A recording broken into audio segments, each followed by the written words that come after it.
kaya ulo nito. Yabang mo. Yung ulo mo pasabugin ko.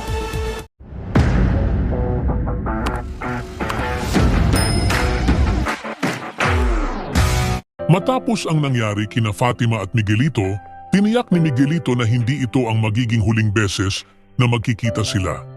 May kumpiyansa sa kanyang kilos. Agad niyang binigay ang pera kay Fatima, waring alam niyang babalik ito sa kanya sa tamang panahon. Habang hawak ang perang ibinigay ni Miguelito, agad na tinawagan ni Fatima si Gracia. Excited niyang ibinalita na mayroon na silang sapat na pera para maipagamot si Kaloy. Ngunit sa halip na sagutin siya ng may saya, umiiyak na si Gracia sa kabilang linya. Hindi ito makapagsalita ng maayos. Ang tanging lumabas sa kanyang bibig ay ang salitang bunso.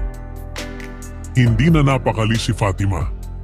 Isang matinding kutob ang bumalot sa kanya. Samantala, sa isa pang bahagi ng lungsod, dumating na sina Tanggol at Miguelito kasama ang kanilang mga tauhan. Napansin agad ng isang tauhan ni Miguelito ang isa sa mga tauhan ni Tanggol at tinanong kung sila ba ang nakabangga at nakaaway nila kamakailan ang nagmamaneho ng puting kotse. Nagulat ang tauhan ni Tanggol sa biglaang pagtatanong. Wala pa man siyang naisasagot, agad siyang sinuntok ng isa sa mga tauhan ni Miguelito. Sa isang iglap, nagkagulo sa lugar at ang tensyon sa gitna ng kaguluhan, dumating si Miguelito.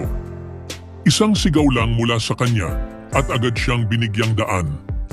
Malamig ang tingin nito sa lahat habang iniisa-isa ang bawat isa. Napatingin siya kay Madonna, halatang hinahamon niya ito.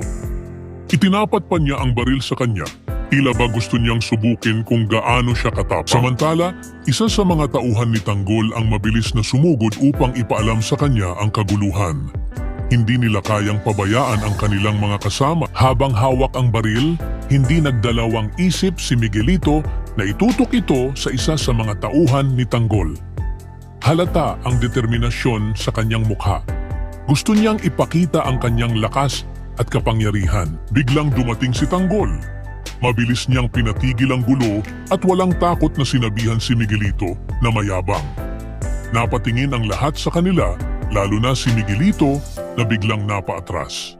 Walang nagawa si Miguelito kundi itaas ang kanyang mga kamay. Wala siyang laban sa presensya ni Tanggol. Hindi natapos doon ang tensyon. Matapang na humakbang si Tanggol papalapit kay Miguelito. Sa malamig at diretsyong boses, hinamon niya ito kung gusto niyang magpaputok, bakit hindi niya subukan sa sarili niyang ulo. Sa eksaktong sandali, dumating sina Mayor Roberto, Ramon at iba pang miyembro ng kanilang pamilya.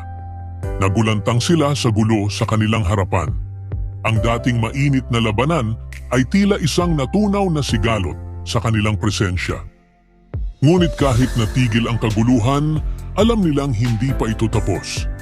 Sa pagitan ni Tanggol at Miguelito, hindi pa ito ang huling paghaharap. Habang patuloy na umiinit ang tensyon sa pagitan ng magkakatunggali, mas lumilinaw na hindi lamang ito isang simpleng away ng mga individual.